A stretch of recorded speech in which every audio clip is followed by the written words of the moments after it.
Alright, so in this lab here, we're going to be demonstrating a titration. The point of a titration is to find some unknown concentration. What I have on the far side here is I have sodium hydroxide. This concentration is known, 2.1 molar. My other bottle here is filled with HCl, although I don't know the molarity. This could be really concentrated, it could be really dilute. The whole point of doing this technique is to figure out what that is.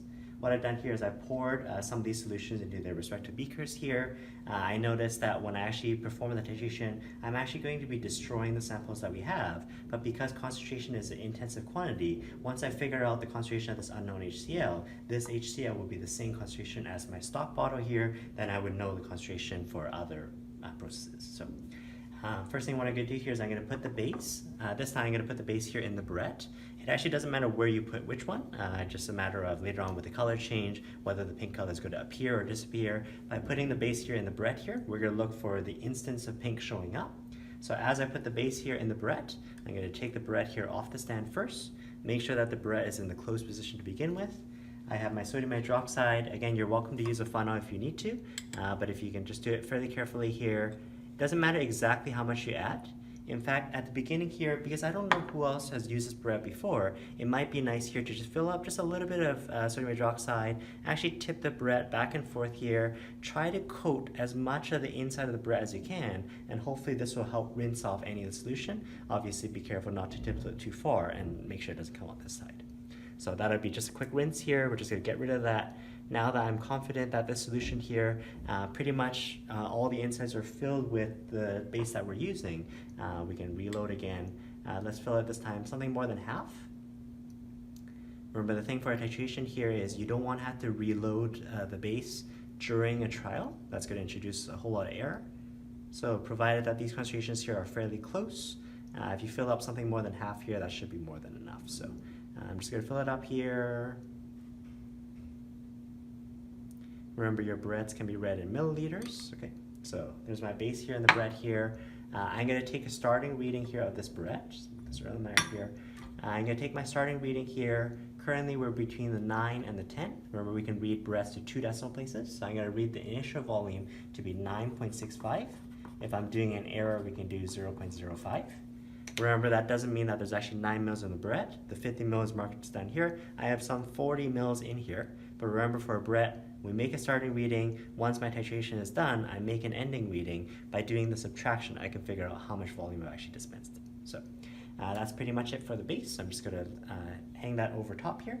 For the acid here, we usually use an Erlenmeyer on the bottom because you're going to see we want to actually be swirling this acid around here. The Erlenmeyer has a nice wide base here to prevent splashing. So I'm going to take my HCl here. This is my unknown concentration that I got from the bottle. I have my pipette. This again here is a 10 milliliter pipette. Sometimes we use a 25 mils for a little bit more precision, although it does waste a lot more solution. So I'm just going to give the pipette bulb here a squeeze first, form a little bit of a seal here. I'm going to soak up the HCl. Remember, what we want to do is we want to go beyond the mark, just in case when I pull off the bulb here, it actually drops a little bit here. The mark is right here. I'm going to let this suck up a little bit more. As I let go of the bulb here, I put my finger over top of it here. That seal here is going to keep the solution inside, and then I'm just going to wiggle my finger here until this solution here steadily drops. With your other hand, you can be twisting the pipette here to cause this to drop a little bit slower. When you're confident the bottom of the meniscus here is at that line here, this is exactly 10.00. So make sure there's no other leftover droplets here. I'm going to drop that into the Erlenmeyer. Although I don't know the concentration, I've just decided arbitrarily we're going to be testing 10 milliliters of the acid at a time. Now, if you look at the balance equation for this reaction, unfortunately, both the sodium hydroxide and hydrochloric acid, you see that they're completely soluble, they're colorless and clear. As you do the neutralization reaction between, it actually forms table salt, which is also colorless. We would have no idea when the reaction is actually done. So what I'm going to do for this titration here is I'm going to cheat a little bit. There are what are called acid-base indicators. The one that I'm going to use is phenolphthalein. You don't need a whole lot of this here, but for this particular indicator, it just changes color depending on whether it's acid or base. So I'm just going to drop in, usually say about 3 or 4 drops or so. In acid, the phenolphthalein stays as a colorless color. As I start adding base to it, it's going to actually turn to a pinkish, almost like a purple color. What I want to do here is I want to look for the first instance. The pink color is going to start appearing. As long as the base here finds extra acid, the color is going to disappear. As I get closer and closer to what's called the equivalence point, the point where I've killed off all the acid particles here, that pink color should stay. I want the palest pink color that I can get from this titration here. If this is really concentrated, it's going to take a lot of volume. If it's not very concentrated, it's going to take very little volume. Depending on how much volume I use, I can figure out what the concentration will be later on. Okay, so let's see if I can do this here. I'm just going to twist it around, hopefully not block your vision here. So I'm going to lift this up a little bit here. First trial is usually just an approximate. I have no idea how close these concentrations are, so I don't want to waste time doing like sort of 0.1 mils at a time. So all right, so we're ready for our first trial. First trial is usually just an approximate. I have no idea how close these concentrations are. I don't want to waste time going in very fine increments here if it's going to take a lot of milliliters. Usually we do 2 or 3 trials. Second trial will be a little bit better once I know a rough approximate how it is. As I steadily drop the solution in here, first thing that's going to happen is the phenolphthalein notices right away there's some base present. It switches to that pink color, but as I swirl it around, the base will actually run into the excess acid around here. As long as all the base is neutralized and we have leftover acid, the phenolphthalein changes back to its colorless color here. So to keep adding it here, usually with your other hand here, you want to be swirling it back and forth. As I get close to the equivalence point I'm looking for, where all the acid particles are present, the color should stick around for longer. Right.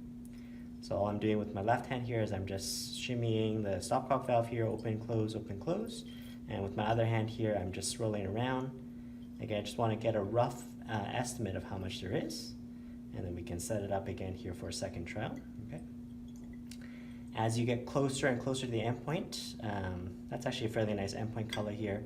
We're trying to look for the palest possible pink color. It should stick around for about 15-20 seconds or so. I note that I'm really, really close. I might want to take down a reading here, but if I can do this carefully enough here, maybe I don't need to even overshoot it here. What I'm going to do is I'm going to try to form even a half drop.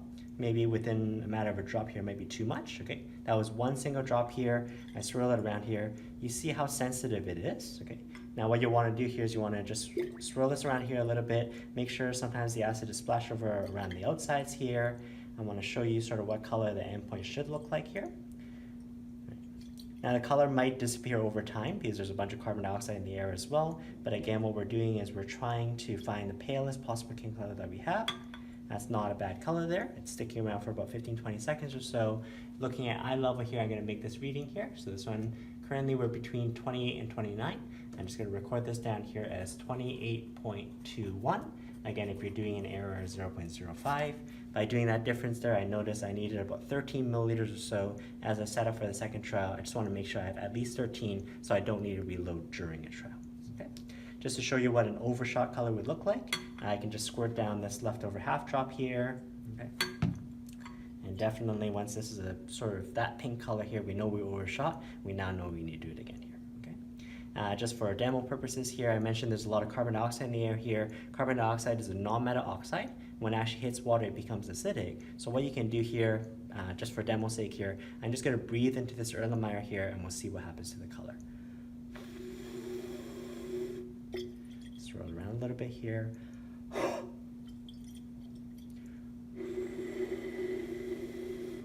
Because I'm not that far past the endpoint here, the carbon dioxide in my breath here should be able to bring this back to, it's starting to happen there. Now again, for titration's sake here, if you overshot, you would need to redo it again. That's just for demo purposes here. Just to note down that the carbon dioxide in our breath will actually be acidic here. That extra acid will bring the phenolphthalein back to this colorless color. All right? So I'm going to set up for a second trial here. We do want to do at least 2 or 3 trials, hopefully get a consistency in volume so I get the titration to a very high precision. See you in a bit. All right, so for this second trial here, I'll just tell you the adjustments I've made here. First thing I want to do is I want to make sure that we still have enough base here in the burette. The first one here, again, I tossed in about 13 or 14 milliliters. Right now I'm at that 28 mark, so I do have a good 22 or so milliliters left over. So that should be more than enough for what would be a 14. I took my unknown HCl here, I pipetted another sample of 10 milliliters into here. Make sure you add your indicator. That's a very common mistake in the titration. This time what I've done is I've replaced the stand here. I'm actually using a magnetic stir plate. This one here sort of doubles as a hot plate and a stirrer. So make sure when you're turning on this dial here, make sure you're not accidentally heating the solution. But what I've done here is with my Erlenmeyer that has unknown acid and the phenolphthalein, I've actually dropped in a magnetic stir bar. Because this is a magnetic stir plate here, as I turn on the stir setting, that bar there is actually going to start twisting around back and forth, and that's going to help me automate that sort of swirling procedure that you saw in the first trial. So I'm just going to double check the dial here. So I'm going to start off here. You do want to be careful when you're using these stir bars here. You can see that stir bar already starting to twist. Again, that simulates the swirling that I want here. If you make it a little bit too much of a twist here, it might start splashing. That may not be what you want.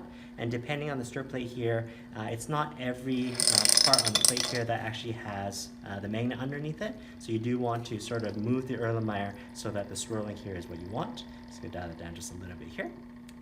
So those are the slight modifications we made for trial number 2.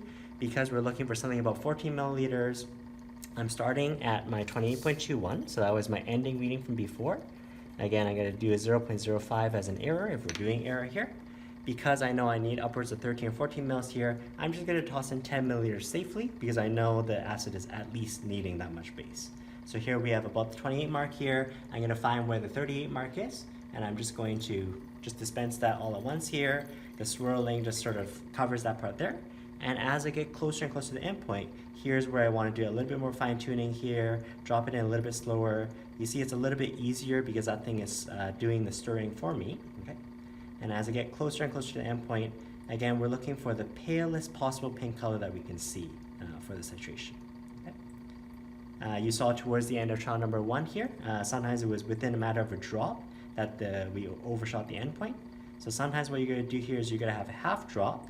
So sort of form a droplet here. That's been accounted for in the burette, but it's not quite in the beaker yet. So what we're going to do, we're going to actually squirt down from the burette there. Nope, we're still under, so we just keep going. That may look like we're actually adding extra volume. It would be actually an extra dilution here, but that's totally okay because the amount of moles of acid is unchanged. Right? I'm noticing that the pink color is staying for longer, so I know I want to be a little bit more careful here. I'm going to start squirting down those half drops, squirting down the sides of the Erlenmeyer as well. Okay. Again, what we're doing is we're looking for the palest possible pink color without overshooting. Okay. So I'm going to form another half drop, squirt it down there. Okay. Still a little bit under. The whole point of a titration is to be really, really precise. So even if I knew the rough concentration, I'm doing the titration so I can find another significant figure. Okay. So there's a drop there. At that point there, I probably overshot it, but still you want to record it here. So just have an approximate here. So I have a 42.21. 42.21. I'm going to note down here that this one here was overshot. Right? And then probably what I want to do is set it up one more time here, looking at the differences in volume. Again, I've added about 13 or 14 mils. I definitely don't have enough for the third trial. It's okay to reload the base in between, so between one trial and the other, but during one of your trials here, you don't want to have to reload or else that's going to introduce error. Okay. So I'm going to set up for one more trial here. Hopefully we can hit that endpoint head on. Actually, this one here, I'm just leaving it for longer. Okay. It's not a bad endpoint here, but I might want to do it one more time just to be sure. Okay. See you in a bit.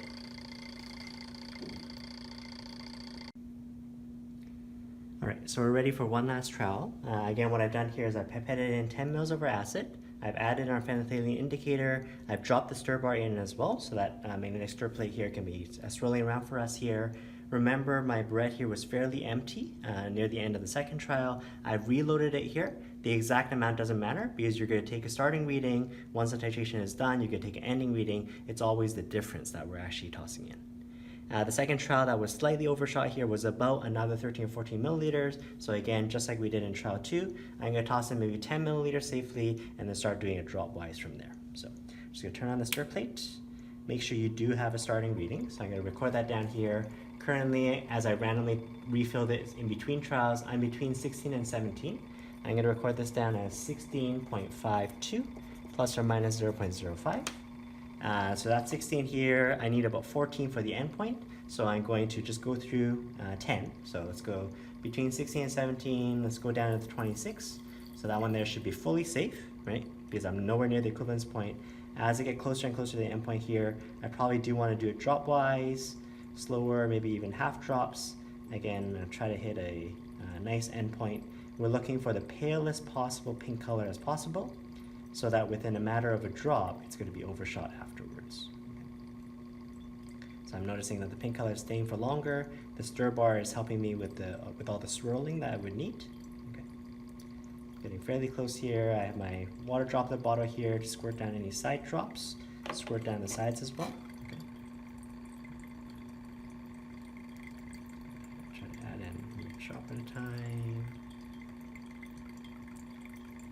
I'm noticing that the pink color is staying for longer, so I am getting fairly close. Let's squirt down any half drops here.